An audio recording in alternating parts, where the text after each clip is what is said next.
Hi, this is a video series about rediscovering a biblical understanding of Christian identity, of remembering who we are by looking at the story and history of ancient Israel from Genesis in the Old Testament all the way to the story of St. Paul in the New Testament, and how we as modern Christians fit in as a continuation of this story, of this legacy, as we seek to reclaim this understanding of ourselves and navigate these themes in our own lives today and how we can relate to them.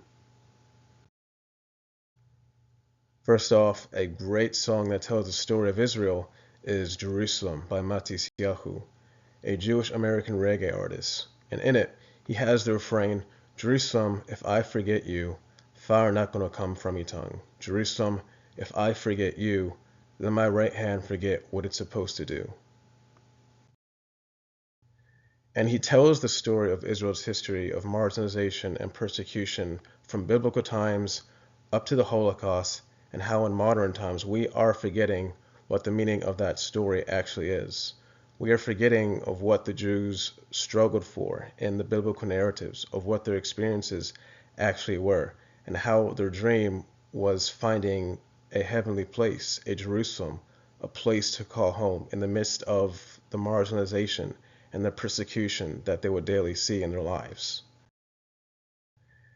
And what this series is about is showing how the biblical history of ancient Israel and the story of the Israelites is a story of migrants and immigrants whose theology and religious experience was shaped by their experience of marginalization and diaspora.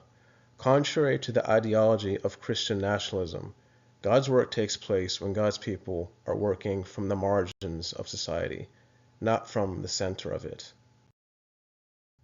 It also seeks to demonstrate that the basis of Christian identity is a liminal sojourner identity.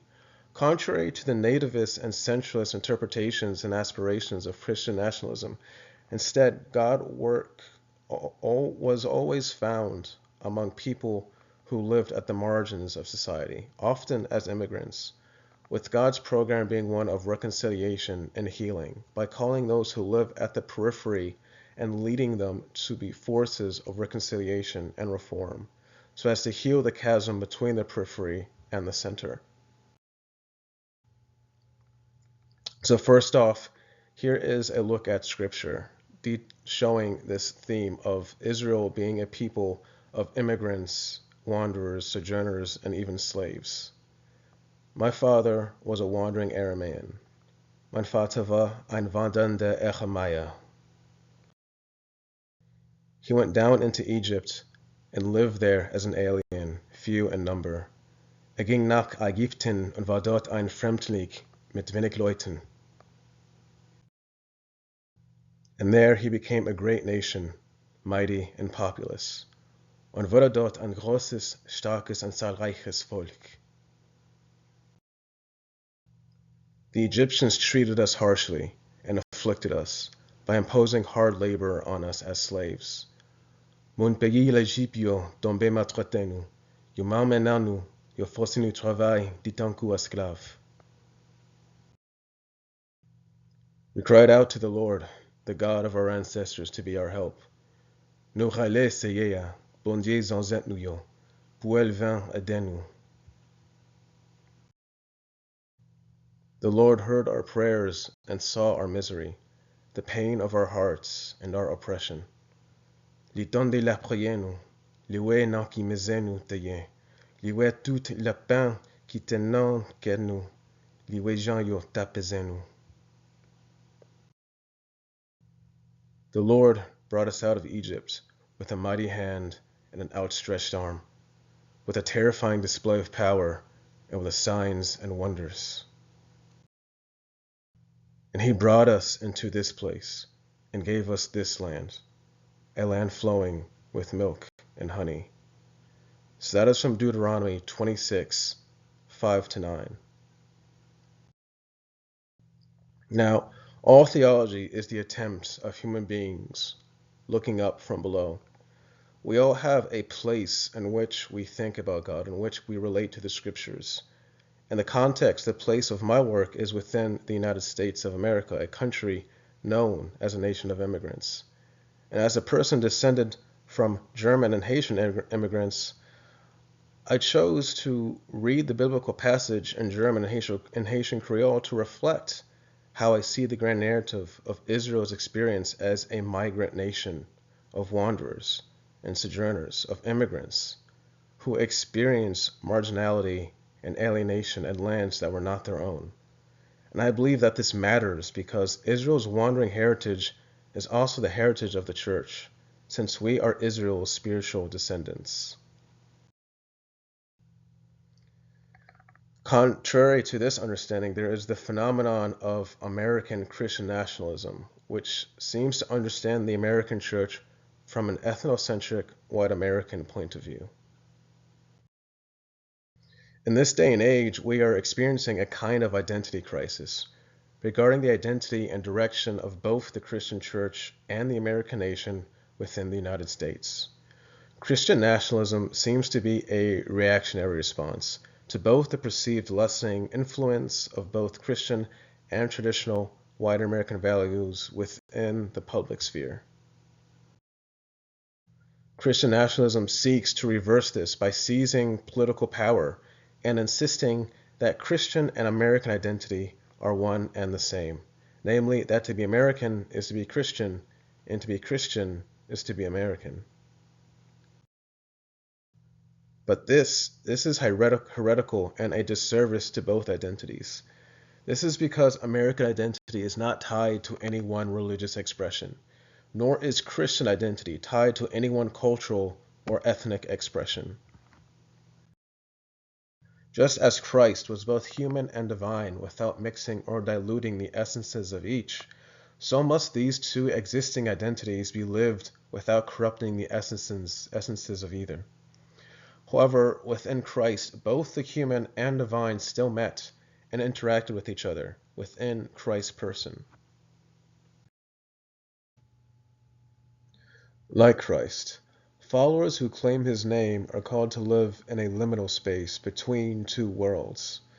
In the words of Sung-Hyun Lee, a Korean American theologian, this would mean being and living in a space or place of consciousness that is neither one thing or another, but betwixt and between. There are perhaps four different responses to dealing with this call to liminality.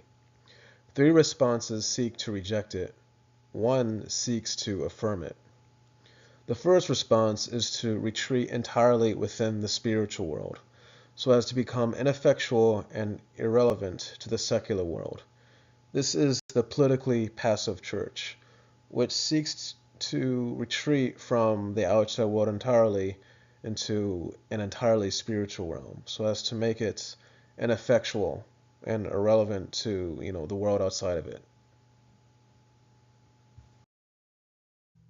The second does the opposite by leaving the spiritual world so as to wholly embrace the secular world.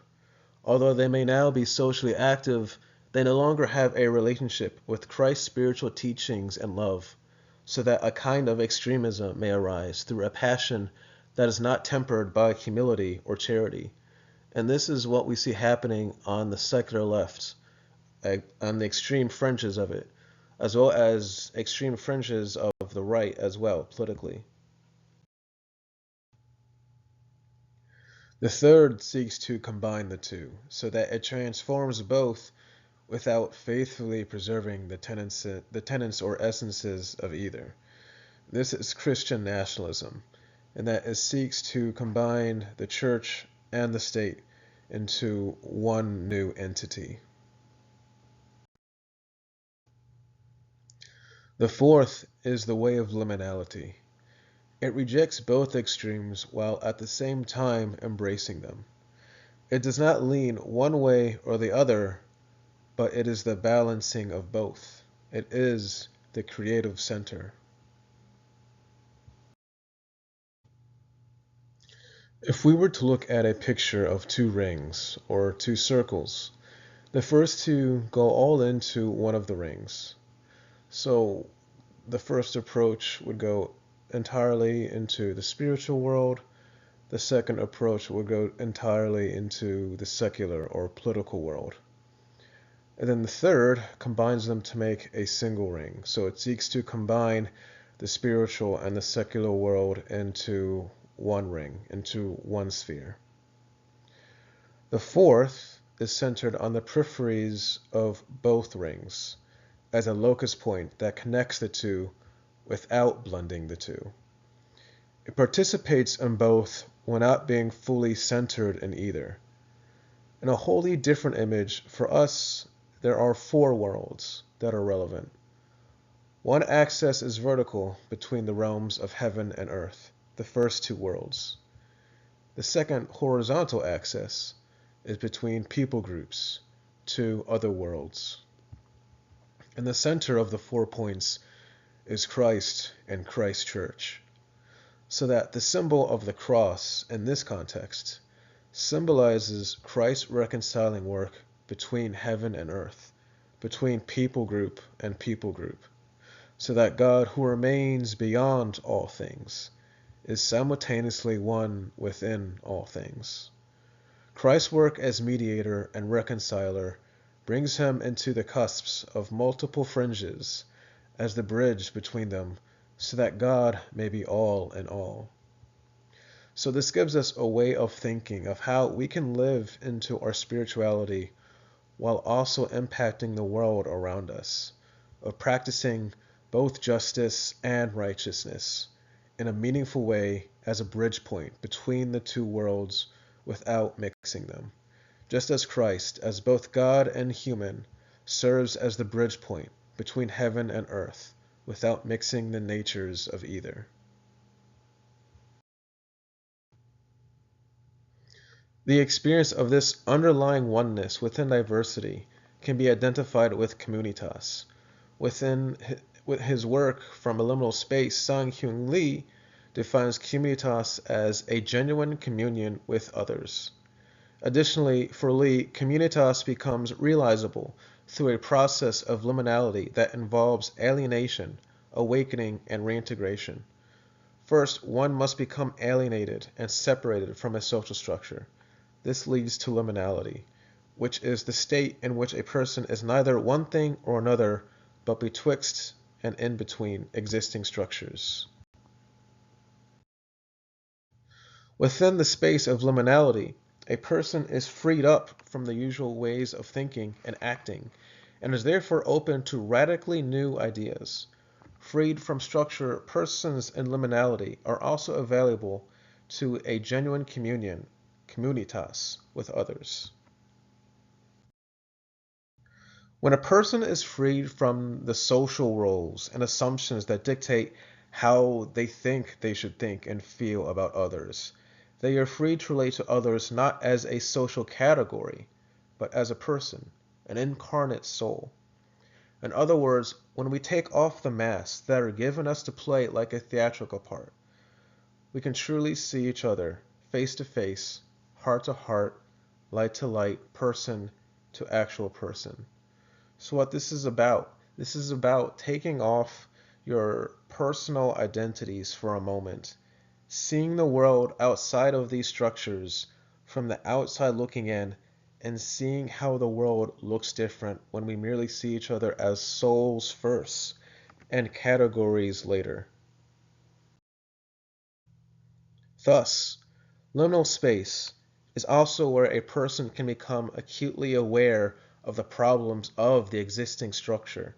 A person in a liminal space, therefore, often re-enters social structure with alternative ideas of human relatedness, and also with a desire to reform the existing social structure.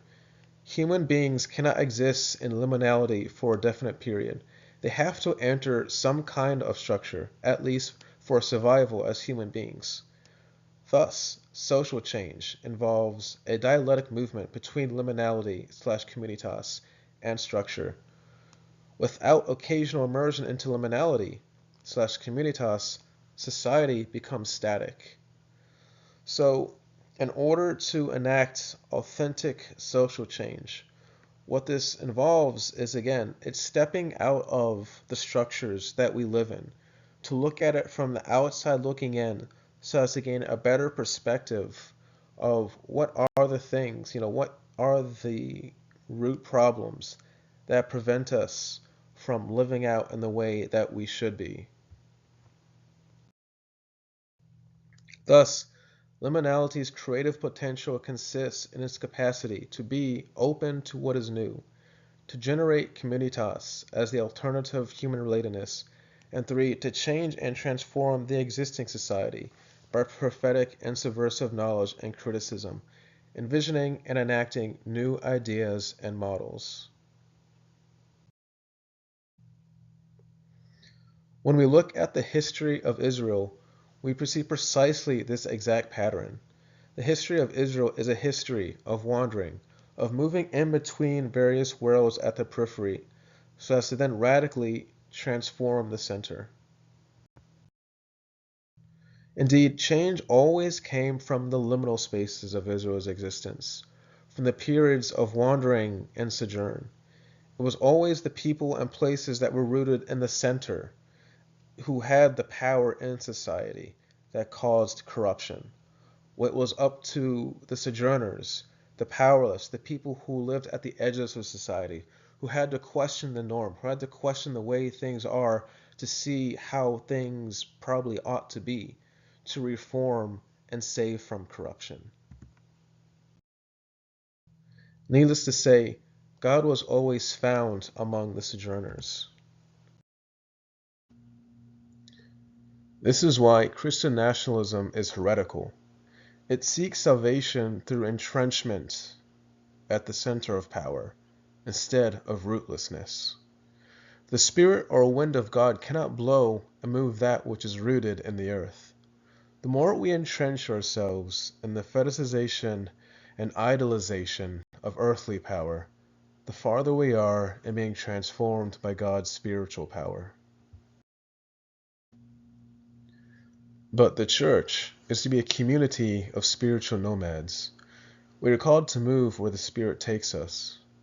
Therefore, when Christian nationalists speak of the United States as being God's chosen country, as if we are the new biblical Israel, they do not know what they are truly claiming, because Israel was not called to be a place of glory, as nationalists envision, but a place of liminality and sojourn, so as to create genuine communitas with the peoples around them.